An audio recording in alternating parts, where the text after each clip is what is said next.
के इस लेक्चर में हम डिफरेंट टॉपिक्स पढ़ने जा रहे हैं, जिसमें से एवोगैड्रो नंबर और इसके बाद दूसरा टॉपिक है मॉलिक्यूलर आयन और तीसरा टॉपिक है फ्री रेडिकल और इसके बाद है difference between ion and free radical.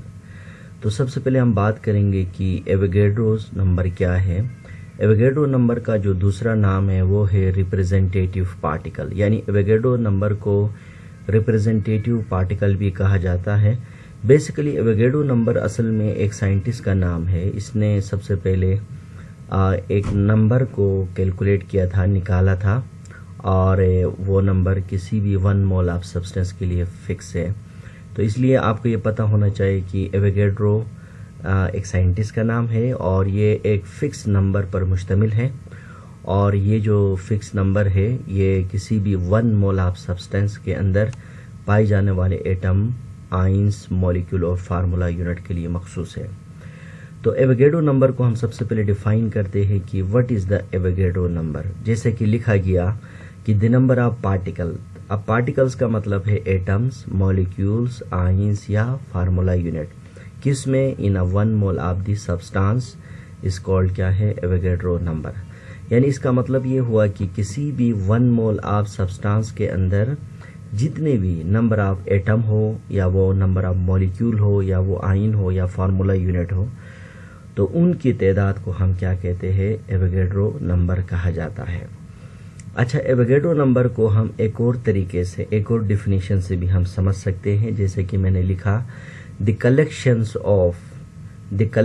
Of 6.0 2 multiply 10⁻23, हाँ मैं 23 लिखता हूँ, 23 पार्टिकल इज कॉल्ड क्या है? Avogadro number. यानी 6.022 मल्टीप्लाई 10⁻23 पार्टिकल की कलेक्शन, उनकी तादाद को हम क्या कहते हैं? एवोगैड्रो नंबर कहा जाता है।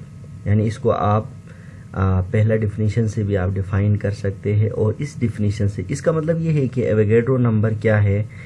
एक फिक्स क्या है? पार्टिकल की तादाद है। जिस तरह देखें, हम अगर एक डजन आप जो है ना बनानास कहते हैं, तो एक डजन बनाना कितने होते हैं? 12 दाने किले होते हैं। एक डजन बनाना में कितने हैं? एक डजन बनाना का मतलब है कि 12 पीसेस ऑफ क्या है हमारे पास? बनाना होते हैं। इसी तरह मैंने कहा कि 1 डजन मैंगोस, इसका मतलब क्या है? 12 दाने मैंगो हो गए। तो इसी तरह से जब हम 1 डजन की बात करते हैं तो इसके अंदर 12 जो नंबर है वो फिक्स है। इसी तरह से केमिस्ट्री के अंदर जब एवोगैड्रो नंबर की बात हो रही है तो इसके अंदर हमें सोचना है कि इसके अंदर कितने हैं? 6.022 मल्टीप्लाई 10⁻23 है। तो जिस तरह से 1 डजन जब हम बात करते हैं तो इसके अंदर 12 दाने, कोई भी चीज़ हो। इसी तरह से जब हम एवोगैड्रो नंबर की बात करते हैं तो आपको ये पता होना चाहिए कि 6.022 मल्टीप्लाई 10⁻23 पार्टिकल। अब द पार्टिकल में भी एटम, मॉलिक्यूल, आयन या फार्मूला यूनिट।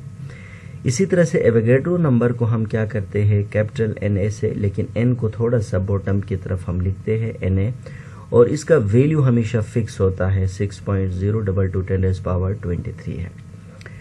अच्छा, अब हम इसको एग्जांपल से समझ सकते हैं कि एवोगैड्रो नंबर क्या है। देखें, 1 mole of carbon, 1 mole of carbon का वजन कितना है? 12 ग्राम है। और इसी तरह से इसके अंदर पार्टिकल हम नहीं कहेंगे बल्कि एटम कहेंगे, क्योंकि 1 मोल ऑफ कार्बन एटम पर मुश्तमिल होता है। क्योंकि इसी तरह से 6.022 मल्टीप्लाई 10⁻23 एटम ऑफ कार्बन।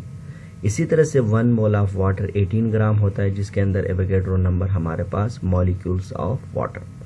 इसी तरह से 1 मोल ऑफ NaCl 58.5 ग्राम बनता है, और जिसके अंदर 6.022 multiply 10⁻23 formula unit of the NaCl।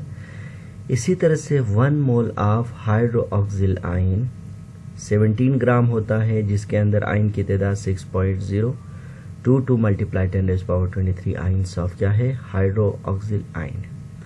तो हमें ये बात, अब यहाँ सवाल है कि 12 ग्राम 1 मोल ऑफ कार्बन 12 ग्राम है, 1 मोल ऑफ वाटर 18 ग्राम। तो इसका मतलब ये कि एवोगाड्रो नंबर फिक्स है। जिस तरह 1 डजन के अंदर कुछ भी हो सकता है, लेकिन साइज जाहिर सी बात है अगर 1 डजन बनानास है और 1 डजन मैंगो है तो इनका साइज एक जैसा नहीं होगा, तो डेफिनेटली उसका मास भी क्या होगा, डिफरेंट होगा। इसके बाद एवोगाड्रो नंबर को अगर हम इसके ज़रिए से कुछ न्यूमेरिकल सॉल्व करना चाहते हैं तो इसके लिए 2 फार्मूला याद करना है। पहला फार्मूला ये है कि कहीं पे भी हमें पूछा जाएगा कि नंबर ऑफ पार्टिकल का मतलब number of atom, number of molecule, number of formula unit या नंबर ऑफ क्या है आयन निकालने के लिए अगर पूछा जाए तो क्या होगा, मोल मल्टीप्लाई बाय एन है। यानी सिंपली हमें मोल और इसके बाद क्या है हमारे पास एन है। एवोगाड्रो नंबर से मोल को मल्टीप्लाई करेंगे तो नंबर ऑफ पार्टिकल हमारे पास आएंगे। इसी फार्मूले को मैंने थोड़ा सा एलेबोरेट करके लिखा कि mole basically mass in gram and molar mass of substance होता है। तो नंबर ऑफ पार्टिकल को हम mass in gram molar mass of the substance multiply n भी हम लिख सकते हैं। इसके बाद हम नेक्स्ट टॉपिक की तरफ आते हैं, मॉलिक्यूलर आयन। देखिए मॉलिक्यूल के बारे में आप जानते हैं, जब 2 या 2 से ज़्यादा एटम कोवलेंटली बॉन्डेड एटम, जब 2 या 2 से ज़्यादा एटम एक दूसरे के साथ कंबाइन हो और किसके ज़रिए से, कोवलेंट बॉन्ड के ज़रिए से, नतीजे के तौर पर जो बनने वाला जो स्पीशी होता है उसको हम क्या कहते हैं, मॉलिक्यूल कहते हैं।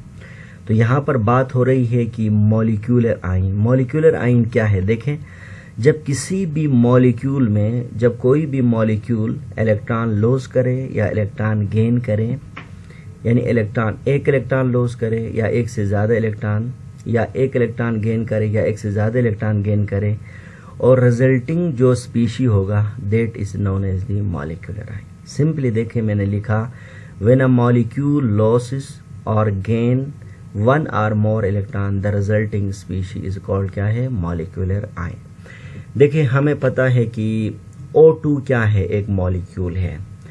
अब ये मॉलिक्यूल क्या करता है, लेट सपोज एक इलेक्ट्रॉन को लॉस करता है तो ये O2+1 हो गया, तो दिस इज एक्चुअली क्या होगा, मॉलिक्यूलर आयन कहलाएगा।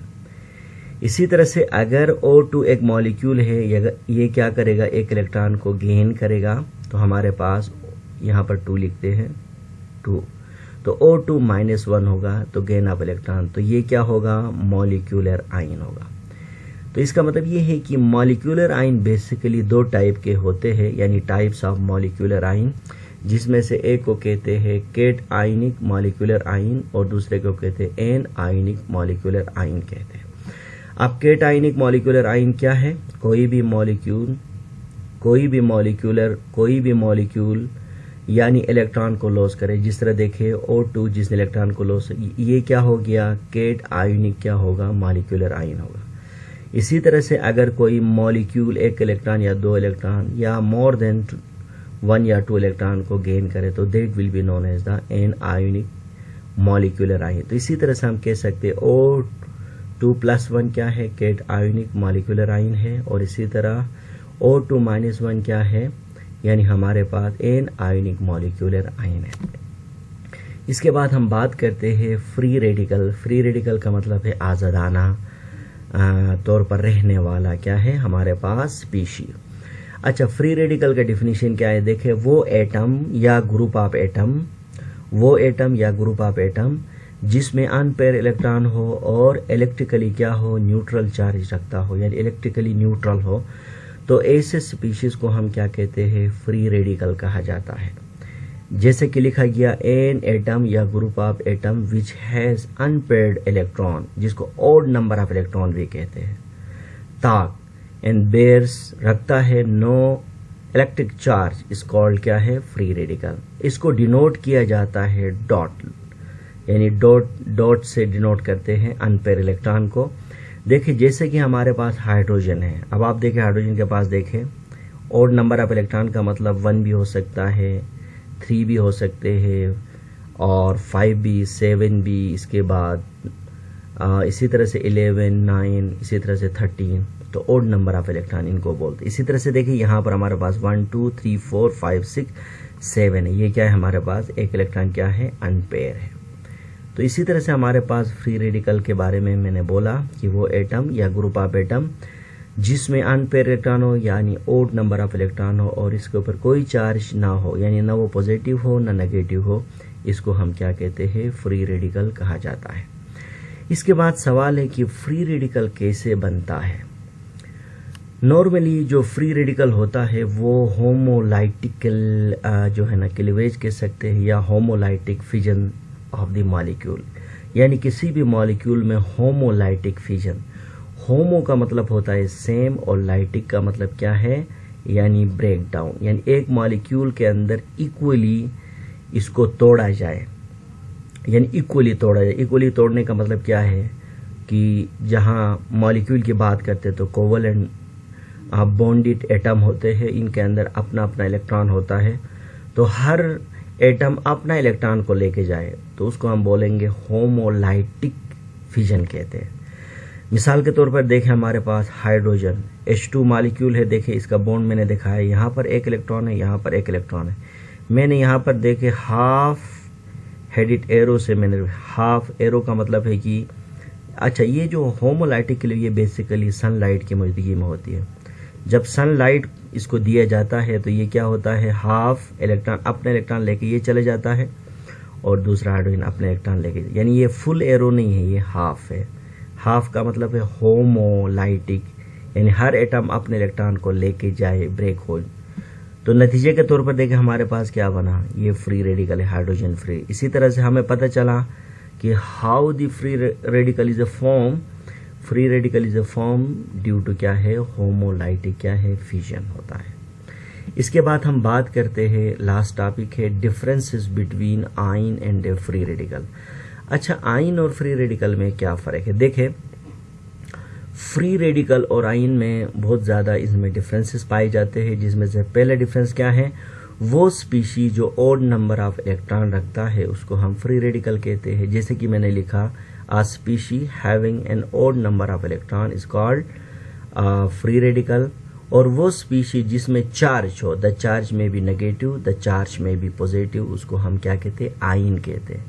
जैसे कि लिखा गया, a species having the charge that is the negative और पॉजिटिव चार्ज। इसके बाद दूसरा डिफरेंस ये है कि free radical basically homolytic fission से बनता है, और जबकि आयन बेसिकली इलेक्ट्रॉन का लॉस या गेन करने से बनता है। जैसे मैंने लिखा, it takes place in the homolytic fission और इट टेक्स प्लेस लॉस और गेन ऑफ इलेक्ट्रॉन। इसके बाद फ्री रेडिकल के टाइप्स नहीं होते, इट हैज नो टाइप, जबकि आयन के दो टाइप्स होते जिसमें से केट आयन और एन आयन। इसके बाद फ्री रेडिकल जो है ना फ्री स्टेट में एग्जिस्ट करता है, यानी आज़ादाना तौर पर वो एग्जिस्ट करता है, वो न्यूट्रल पार्टिकल होता है।